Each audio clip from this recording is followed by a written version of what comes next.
बंगाल बना जाली नोटों का घर। एनसीआरबी की रिपोर्ट में बड़ा खुलासा।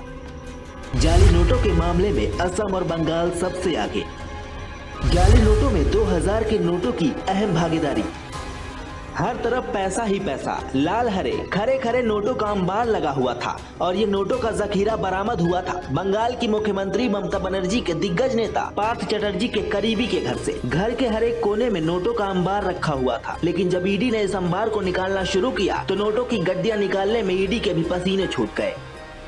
वहीं ईडी की इस कार्रवाई के बाद सियासी बवाल मचा तो ममता सरकार ने पार्थ को सरकार के सभी पदों से बर्खास्त कर दिया। लेकिन एनसीआरबी की रिपोर्ट ने एक बार फिर ममता सरकार को सवालों के कटघरे में खड़ा कर दिया है। दरअसल एनसीआरबी यानी नेशनल क्राइम रिकॉर्ड ब्यूरो ने अपनी रिपोर्ट पेश की है, जिससे एक बार फिर ममता सरकार नोटों के जाली कारोबार से घिरती नजर आ रही है। एनसीआरबी ने अपनी रिपोर्ट में कई दावे किए हैं। रिपोर्ट के अनुसार जाली नोट के लिए 2000 के नोट सबसे आसान जरिया बन रहे। कुल जब्त किए गए 3,10,080 जाली नोटों में से 60,915 नोट 2000 रुपए के जब्त किए गए हैं, जिनका मूल्य 12 करोड़ रुपए से ज्यादा है, जबकि कुल जब्त किए गए नोटों की कीमत 20 करोड़ रुपए से अधिक है। इसके बाद बंद हो चुके 1000 रुपए के नोट, 500 रुपए के नोट, 200 रुपए के नोट, 100 रुपए के नोट, 50 रुपए के नोट, 20 और 10 रुपए के नोटों के जाली नोट मार्केट में सर्कुलेट है।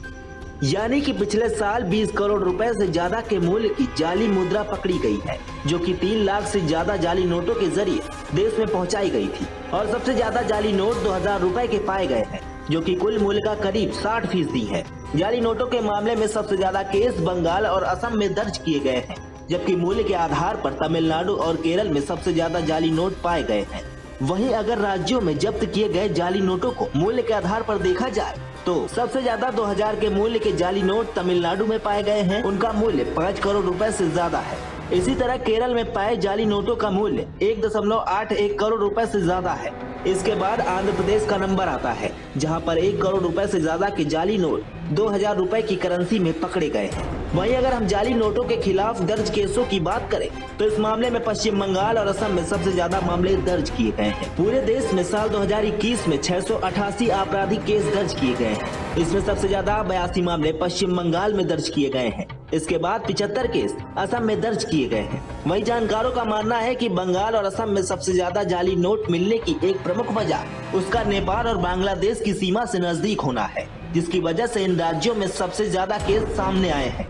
लेकिन इन सब में सबसे बड़ा सवाल ये है कि आखिर क्यों ममता सरकार जाली नोटों की तस्करी के खिलाफ लगाम लगाने में नाकाम साबित हुई है।